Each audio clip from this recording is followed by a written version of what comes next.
Hi everyone, Tyler Manion here, NPC and IFBB Pro League Vice President, and this will be your Pittsburgh Pro recap for Wellness, brought to you by Wolfpack. So for Wellness, a great show. A lot of great competitors showed up. Obviously, we'll get right into it. And I think a surprise of the show was that Valkyria ended up winning this show. I know she was 15th at the Olympia last year. She jumped over, I think, 4 girls that placed ahead of her just at the Olympia last year. And I think she brought a much, much improved look for sure. For her, I think the peak was absolutely perfect. She was in the exact perfect conditioning that we want to see for wellness athletes. Her glutes, I feel like, were very good, very full. And you see just the balance in that back pose from how her glutes look to her legs. So overall, her posing was very, very good. Really, my only feedback for her would be she could use just slightly more leg width to her leg in the front pose. Her leg size from the side poses and her leg size from the back poses are very good. Obviously, the glutes look full in every single pose, front, both sides, and back pose. And her presentation was very good as well. So really the only thing she needs to work on is just a tiny, tiny bit more leg width from the front. It's going to make that front pose look just a little bit better and compare well with those top girls at the Olympia. And other than that, it's just coming in this kind of condition every single time and peaking like this every single time, which is not easy. But she really, really impressed everybody and compared very well with obviously the girls that she beat at this show. So I think she's going to be one to watch at the Olympia this year. In second place, we had Hayani. I think Hayani brought a great package to this show as well. Really for her, the difference between her and Valkyria, I think, is one, that Hayani can use just a little bit more overall development to her glutes. You can see in the back pose that her legs just still slightly overpower her glute development. And you see that when she's compared, especially to Valkyria here. She just needs a little bit more of that overall glute development. Also, in the side poses specifically, you can see that Hayani's waist is just a little bit wider. I feel like she's brought it in considerably over the last couple of years, but she can still work on bringing it in just a touch more, because with that natural hourglass shape and balance in the side poses, that waistline really matters a lot. So I think those were just the two slight differences between Valkyria and Hayani. I feel like her overall conditioning was good. Her overall peak was good, but it wasn't quite just that perfect peak. Like when you're at a show and you're right there, you can really tell when someone's just, they're peaked perfectly. And just that little bit of difference, even when you're in the right condition, if you don't have that pop and that perfect peak and someone does right next to you, there's a difference, and that obviously that matters as well. So just some really slight little changes for her. But again, I feel like she's definitely on the right track. And even from last year, she's doing the things that she needs to do to continue improving and moving forward. In third place, we had Leonida, and I thought that she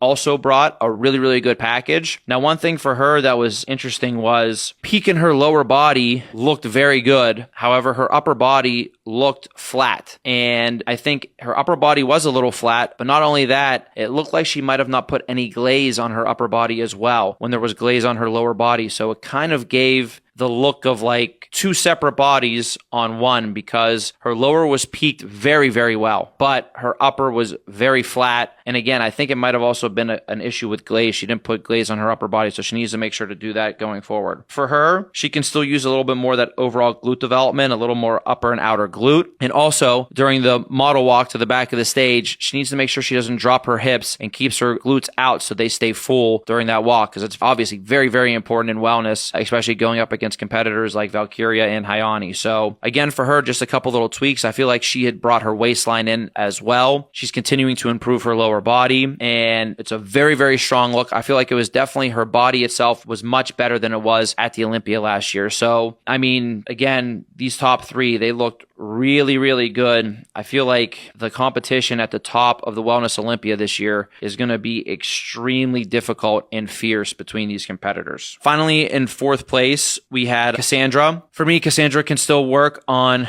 bringing in that waistline in just a little bit more. For her, she has deep separation and deep cuts in her lower body. So even though her conditioning was probably pretty similar to the other girls, those lines are still just a little bit too deep. So she needs to fill out just a little bit more with with her conditioning. And I think if she does that, it's going to give her a little bit more fullness to her overall lower body, legs and glutes. And I think that's going to really enhance that look for her as well. So that fullness goes for not just the conditioning, but I think it will fill out her muscles in the lower body as well and just give her an overall better look there. So continuing to do what she's done to improve the upper body and the waistline and to fill out that lower body just a little bit more will, I think, do wonders for her physique. So again, overall, an amazing competition. And I felt like the standard of wellness was clearly represented with the top girls and what we want.